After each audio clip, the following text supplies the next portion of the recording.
Hello everyone, and welcome to my General Hospital YouTube channel. I hope everyone is having a wonderful day. Before we begin, please hit the subscribers button and give this video a thumbs up. Today on General Hospital, Curtis asks Nina for a favor, Sunny offers Sasha assistance, and Charlotte stays terrified of Anna. Sasha looks through modeling images of herself and Cody at home, then peeks at a photo of herself and Brando. Sunny arrives and they sit down. He inquires about her return to work, and Sasha responds that everything is going fine. She depends on the company's success because they lost so much money throughout the case. Sunny explains that's why he came, to discuss her financial predicament. He'd like to examine her financial records to see how much Gladys stole from her. She doesn't understand the point because the money and Gladys are both gone. She expresses gratitude to him for getting Gladys out of town and not putting her to prison. He was kind to her. She is focused on the present and the future, but Sunny believes she is still entitled to her money. Sunny feels guilty for not paying greater attention to Gladys as Sasha's guardian. He intends to repay Sasha for every penny she has lost. Sasha appreciates and is moved by the offer, but she declines. She doesn't need the money back, and this experience has shown her that she is stronger than anyone imagined. She says she's having fun for the first time in ages, and the silver lining is that she sees every day as a gift, and she knows she's a survivor. Sunny believes he still owes her money, and he enjoys repaying his obligations. She is adamant that this is not his debt. She proposes he send the money in Brando's name to a mental health foundation, and they'll call it even. He informs her that she has made a deal. Gregory comes in to see Alexis at the office, and she notices he's walking with a cane. Gregory said he'll require it till he needs a wheelchair. She prefers to keep him on his feet for as long as possible. She asks what she can do for him, and he tells her that he needs her to assist Finn. He informs her of the problems with Diane's inability to represent Finn, which Alexis describes as a disaster because Diane never loses. She claims that the most difficult cases she's faced have been against Diane. She claims Finn comes across as unfriendly, therefore Diane will exploit this to present him as an arrogant doctor. Alexis comes up with an idea and makes a phone call. Curtis pays Nina a visit at the Metro Court. She apologizes for not responding sooner, but is overjoyed that he wants to meet. He claims she may not like what he needs to ask her because it is a large favor. He's researching his shooting, and Nina wonders where she fits in. He hopes she would grant him full access to the hotel. Nina hands him a master key to the hotel and informs him that the shooter's room has been kept vacant. When he inquires about surveillance footage, she responds that it was the first thing the cops took, but that the original material may still be accessible in the mainframe. Curtis requests her password, which she readily provides. She believes in him and understands how important this is to him. Curtis informs her that the bullet was most likely intended for Anna or Sunny. Nina wants to ensure that this individual does not try to shoot her husband again, thus this is crucial to her as well. Nina discusses her marriage to Sunny and growing closer to Willow and her grandkids, and while she is joyful, she is terrified of what she stands to lose. He tells her what his Aunt Stella told him in rehab.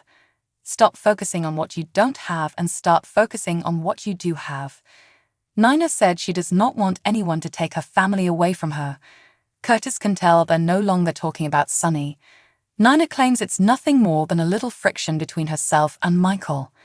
He knows she's not telling him everything, and he's not going to press her. He is, nevertheless, available to assist her if she requires it. She expresses gratitude to him. Martin and Laura talk at the mayor's office about how Laura came through for one of his real estate clients. Laura changes the subject to their brother. Martin advises her to utilize her talents to expel Cyrus from Port Charles. She's not sure she could or would want to do it. She is skeptical of this born-again character, but she wonders if they have a responsibility to help him become a productive member of society. Martin can't think of anything he could do to help Port Charles, yet a part of him wants to believe in this reformation. Jordan interrupts Laura and Martin excuses himself. Laura explains that they were talking about their brother Cyrus and wonders why Jordan came to see her. Jordan needs to look into something, but it must remain confidential. Martin returns to the invader headquarters at Alex's request. She explains that her friend and Gregory's kid, Finn, needs a lawyer, and that as Valentin's lawyer, she may be able to assist a client like Finn. If Martin can make Valentin sympathetic, he can make Finn sympathetic as well. Gregory wants to give Finn the opportunity to comment before putting Martin on retainer. Martin must be informed about the matter first, so Gregory informs him that Finn is being sued for malpractice. Martin recognizes the task ahead of him, especially when he wonders if Finn overlooked something crucial that led to this man's death, and Gregory goes off on him. He inquires whether Finn reacts similarly when questioned, and Alexis responds, "Oh, much worse." Martin explains to Gregory how malpractice suits frequently play out in court, and how the jury typically feels more for the victim than for the facts of the case. The jury will see a devastated widow with young children, and Finn will lose if he argues on the stand that he did nothing wrong. Gregory claims he will lose if he admits to having ignored something. Martin believes that the best approach is to convince the jury that Finn is an exceptional doctor, and that holding him accountable will do more harm than good and cost many lives in the long run. Alexis believes it's the method she'd employ. Gregory believes they have located a lawyer for Finn. Dante and Chase speak with the coroner in the morgue about the death of a pedestrian who appeared to be hit by a fast-moving automobile. The coroner sees no explanation why this man would step in front of a vehicle, given he was otherwise unharmed. Dante believes the truck was aiming for him. Chase informs Dante that the man was carrying 3 IDs, all of which were legitimate and issued by 3 different countries under the same name. Dante requests that Chase run his prints through the system. Chase departs, and the coroner informs Dante that the victim had been hiding a key in his left shoe, which had begun to form a callus on his heel. Chase reappears and claims that the fingerprints match Jameson Forsyth. Anna sneaks into the hospital to see Charlotte, who is terrified. Anna only wishes to explain what occurred. Charlotte sobs that she was shot, but Anna claims it was an accident. Anna insists that she needs to know that whatever Victor has told her about herself is true.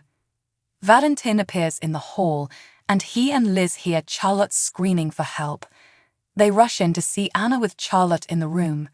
Liz follows Anna out while Valentin consoles his daughter.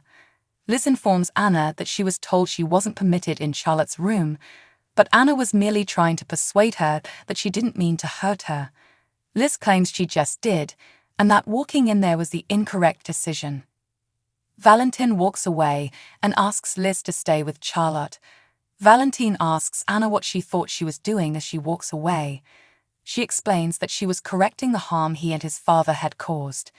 She informs him that his actions are to blame for the situation, and Charlotte has to know that Victor lied to her. Valentin isn't sure how many years of therapy Charlotte will need to get over this, but as she wants to help, she should just stay away. Anna believes he is blaming her, but he claims he is blaming himself. Valentin walks away, and Dante contacts Anna because she needs to see something at the morgue. Later, Liz apologizes to Valentin and promises to limit Charlotte's victors.